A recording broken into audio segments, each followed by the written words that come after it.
Make sure I don't split your pants. Right.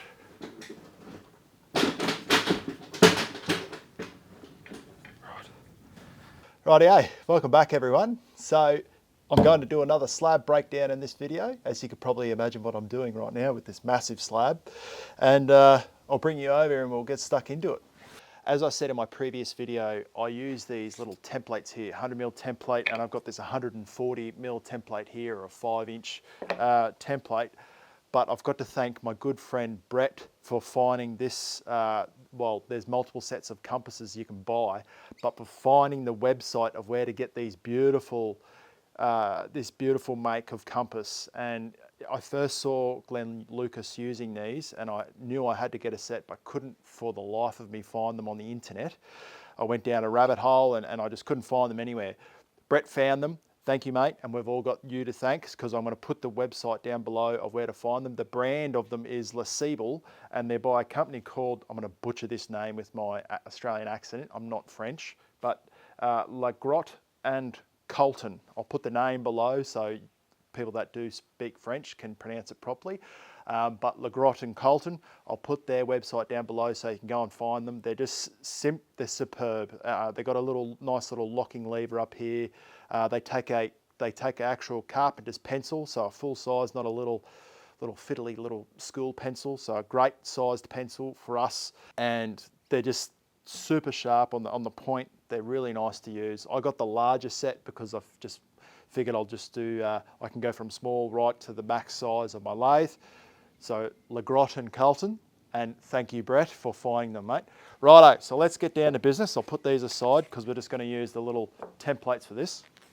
So the length of slab that we're looking at here, and apologies if that camera's on a funny angle, but it's the only way I can squeeze the whole length in.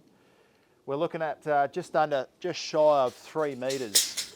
So that's a nice, decent sized slab. I've got my circular saw just here ready to go for ripping it down. Obviously, I'm not going to be able to put this whole thing on the bandsaw. I thought I had two of these little trestles, but yeah, I don't. But I'm not going to bore you anymore. I'm going to give this a little dust off. It's a bit dirty. Hold on. So first things I like to do is just, we're identifying the end grain checking, but as you can see, we've got a decent split there, just a little one here and a little one there, but I'm not going to waste that bit of timber because I'm going to just come off the edge there and I'll try and get a little, instead of just cutting the whole, that section off and then discarding it, I might be able to get a little blank within this little section just here. So we'll see what we can do with that. And as you can see on this side, we haven't got, there might be a little something down here, but we can probably actually get a larger sized blank just in there. Just have to move it off this crack just there, and we might be in luck. I can see a little bit of decay on this outer side, and I've got another little crack running up the board here. Just keeping an eye on things, because the last thing you want to do is for something to hold you up from your processing. My hole's not big enough, hold on. Let's do a little running repair here. So we can at least mark the center, but you can also see the orientation of the board. This was the outside of the tree here, and this was the center, so the pith would have been down here. So I've got this larger template here because if I just went and popped that 100mm there, of course I could get it, but I could possibly be wasting a bit of material around there. So I'll just use this larger guy, make my mark. Now I've made 2 marks, which isn't ideal. Make my mark, and then if there is a little bit of rot there, I can just turn that away and have a nice size blank, knowing that I've got room to go down to 100mm, the project size. So I've just seen these cracks here. I'm just identifying all the cracks, and now I'm going to make my way through the board, and I'll see you at the other end.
So I've just managed to get 86 little blanks out of this slab here. So now with these lines that I've made, I'm going to get the circular saw and cut them down into some more manageable pieces for when I go to the bandsaw. So let's do that now.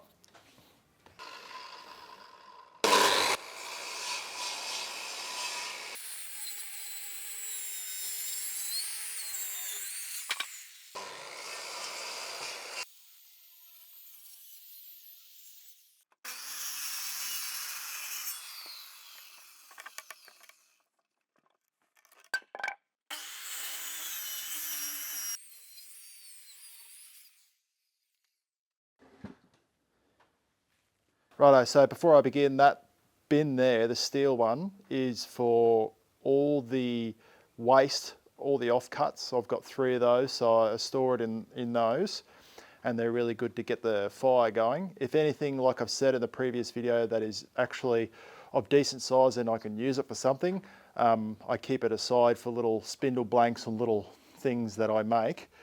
That bin there, the white one, is where all the actual blanks will go into. It's on wheels, so I can just wheel it around the workshop. And that is the bandsaw there, ready to go. And we'll get stuck into chopping all these little blanks up. So my bandsaw is set up with a 3 TPI 1/2-inch blade, perfect for getting around those tight curves and getting a really nice clean cut, because I've just changed this bandsaw blade out. Especially when it comes to these boards, it makes processing an absolute dream, because I have tried to get the maximum out of the boards and the circles can be quite close.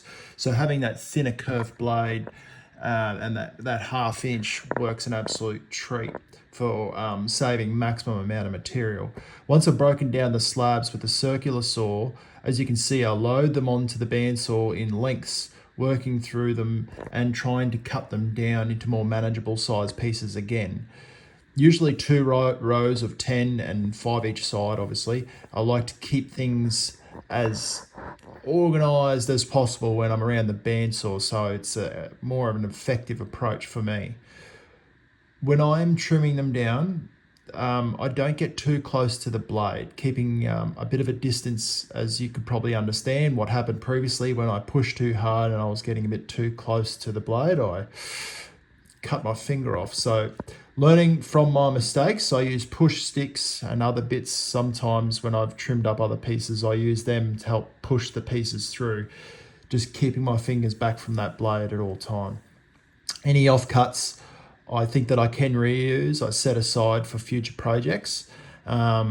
Just, you know, little handles or little Christmas little decorations, or things that I think I might be able to also offload to other turners that they might find useful for turning smaller pieces.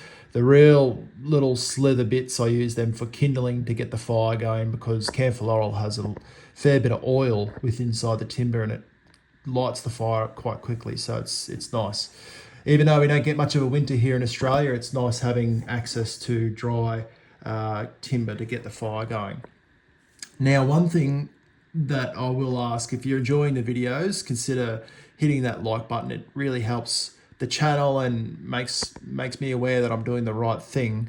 And I've got a good stat for you here. If you're one of the 63.7% of viewers that keep coming back and watching my videos, consider hitting the subscribe button. It definitely shows me that I'm on the right track and making the right videos that are for you. So yeah, 63.7% viewers that continually come back aren't subscribed. So if that's one of you, it would help me out a lot.